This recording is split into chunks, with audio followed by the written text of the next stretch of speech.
Ilaf E media, most trusted channel.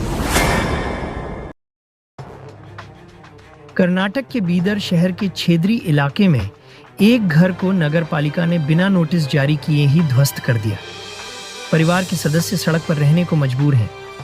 स्थानीय लोगों ने नगर पालिका की कार्रवाई पर नाराजगी जताते हुए कहा कि बिना कोई नोटिस जारी किए मकान को गिरा दिया गया। परिवार ने 25 दिसंबर को क्रिसमस की पूर्व संध्या पर घर को सजाया था, लेकिन नगर पालिका की कार्रवाई से वे सदमे में हैं। घर वालों की ईद की खुशियां दुख में बदल गई।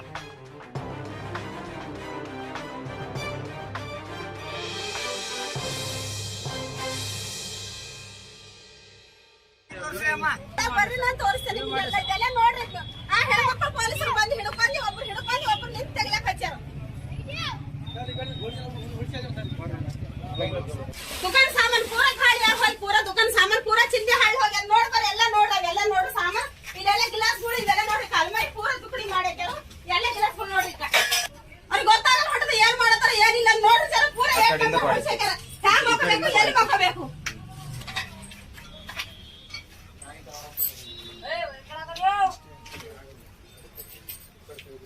ಕಡ ಬಂದಿನ ದೃಶ್ಯಕ್ಕೆ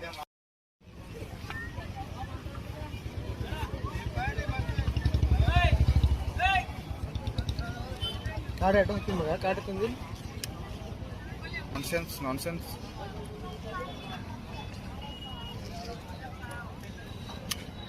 ಮಧ್ಯದೆಲ್ಲ ಮಾಡಲ್ಲ ಹೋಗ್ಯಾರ ನಮ್ ಸರಿ ಎಲ್ಲ ಮಾಡಿದ್ರು ಒಂದೇ ತಲೆ ಹ್ಯಾಂಗ್ ಜಾಗ ಇರ್ತದ ಒಂದೇ ಹೇಳ್ಬೇಕು ನಮ್ಗೆ ಮತ್ತು ನಮ್ಗೆ ಅವ್ರು ಬಂದು ಮುಂದೆ ಹೇಳಲ್ದೆ ಪೈಲೆ ಕ್ಯಾಂಪ್ ತೆಗೆದಾರ ಅದು ಒಂದೇ ಬೇಕು ನಮ್ಗೆ ಇದು ಯಾರ ಕೈ ಮಾಡದೇನ್ರಿ ಕೈ ಮಾಡದ ನಮ್ಗೆ ಗೊತ್ತದ ದುಡ್ಡಿಂದ ನಿಮ್ಗೆ ಗೊತ್ತಾಗಲ್ಲ ಹೊಂಟದ ನೀವು ಬಾಸವರಿಗೆ ಯಾರಿಗೆ ಗೊತ್ತಾಗಲ್ಲ ಹೊಂಟದ ಇದು ಒಂದೇ ಉಳಿಸ್ಬೇಕು ಬಾಜು ಎಲ್ಲ ಹಂಗಿರ್ಬೇಕಂತ ಗೊತ್ತಾಗತ್ತಲ್ಲ ಸರ್ ನಿಮಗೆ ಗೊತ್ತಾಗತ್ತಲ್ಲ ಉಳಿಸ್ರು ಪೂರ ಆ ಕಡೆ ಉಳಿಸ್ಬೇಕದು ಒಪ್ಕೋತೇವ್ ನಾವು ಗೌರ್ಮೆಂಟ್ ದಾಗ ಹೋದ್ರು ಬಂದು ಹೇಳ್ಬೇಕು ಅವ್ರು ಈಗ ಹಿಂಗ್ ಹೋಳತ್ತದ ಅಮ್ಮ ಕಿಸಿಂದ ಬರ್ತೇವ್ ನೋಡು ಉಳಿಸ್ತೇವ್ ನೋಡು ತೆಕ್ಕೋರ್ ಸಾಮಾನ ಜಾಗಕ್ಕೆ ಹೇಳಿ ಹೋಯ್ತಾರ ಕರೆ ಹಿಂಗ್ ಬಂದು ಉಳಿಸಿನ ರೆಲ್ವಿ ನಾವು ನೋಡಿಲ್ಲ ಯಾರ ಸಾಮಾನ್ಯ